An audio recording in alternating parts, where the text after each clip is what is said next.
Hello, my name is Sophia Lastraco, and today I will be analyzing the components of the simple and double ABCX models. Also, please excuse any noise that happens in the background. There are gardeners out in the front trimming a tree.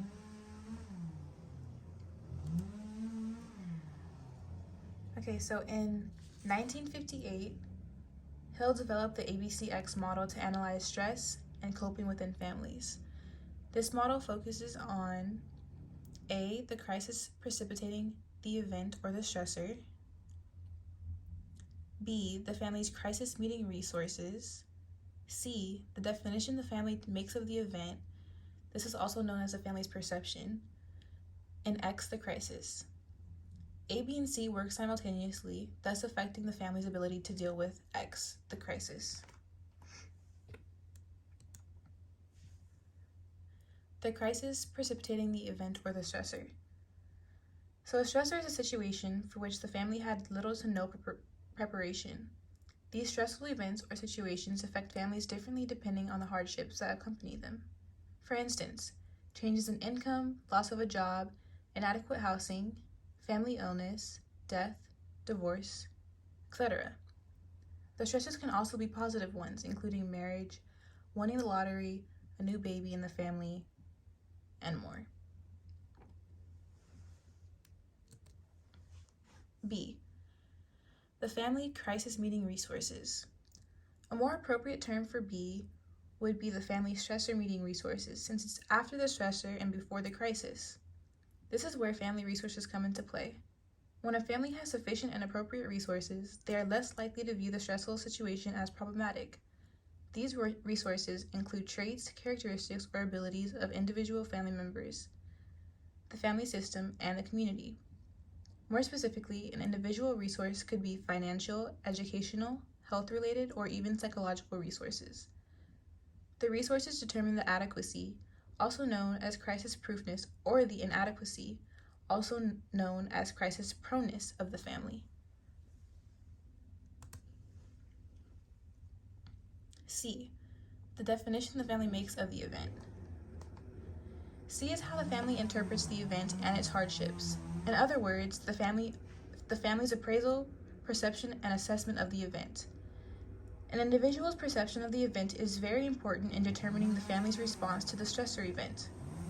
Some of these factors that could influence a family's perception include spirituality, values and beliefs, culture, and stage of the family's life cycle. It has been found that spirituality and faith have a strong impact on family stress in a positive way. People who are religious tend to be more optimistic and resilient when confronted with a stressful situation. X, the crisis. X is defined as the stress that has occurred and whether it has resulted in a crisis or remains as a stressor. The difference between stress and crisis is that stress is merely a state of change or a disturbed equilibrium within the family. Crisis, on the other hand, is when A, the disturbance is in the equilibrium is extremely overwhelming, B, the pressure is so severe, or C, the change is so acute that the family system is blocked. When a family is in a state of crisis, they are unable to adequately function.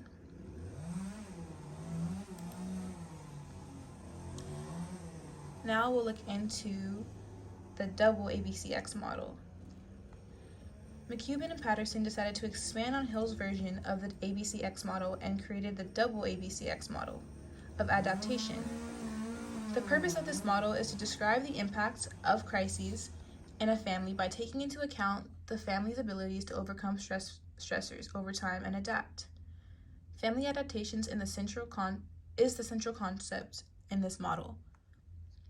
Family adaptation is a result in the families achieving balance at both the individual family level and the family community level.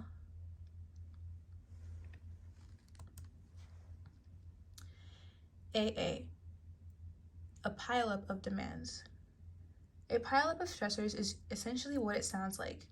It refers to the accumulation of either stressor events, stress responses, or a combination of stressor events and responses across time. 5 types of stressors that contribute to the stressor pileup include 1, the initial stressor, 2, normative transitions, 3. Hardships of the initial stressor that increased and persisted over time to be home chronic stains. 4. The consequences of family efforts to cope. And 5. Ambiguity within the family and within society.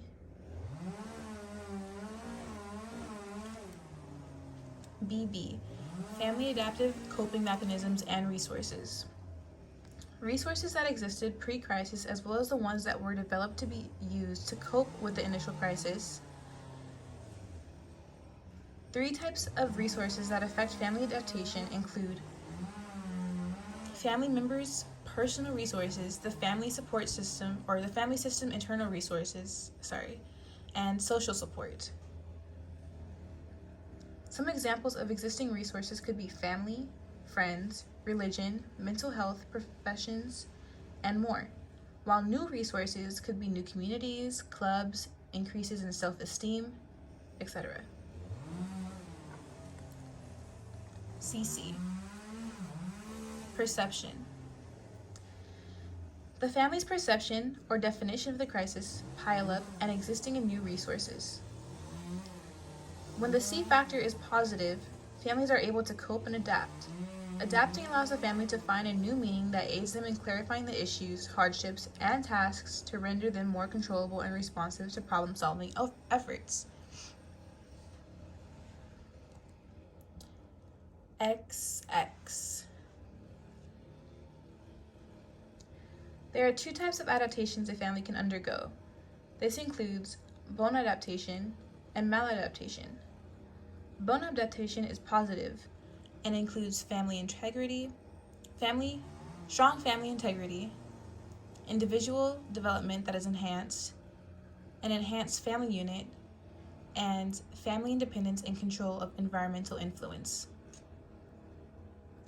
Maladaptation is negative and includes deterioration in family integrity, individual development that is curtailed, family unity that is curtailed, and loss of family independence. Adaptation is equal to resilience. So family adaptation to manage crisis situation parallels the concept of resilience, which is a process involving complex relationships among risks, resources, and contexts. Walsh defines resilience as the capacity to rebound from adversity strengthened and more resourceful. An active process of endurance, self-righting, and growth in response to a crisis and challenges. Evidence shows that resilient families have the ability to stretch in response to the pressures and strains of life, and therefore possess coping strengths, enabling them to benefit from the challenges of adversity. And I chose this picture because I felt like it hit all the points of what resilience means, which is making connections, taking decisive action, accepting that change is a part of life, nurturing a positive view of yourself, and move towards your goal. That kind of shows how one can be resilient or work towards resilience. And these are my resources. Thank you for listening.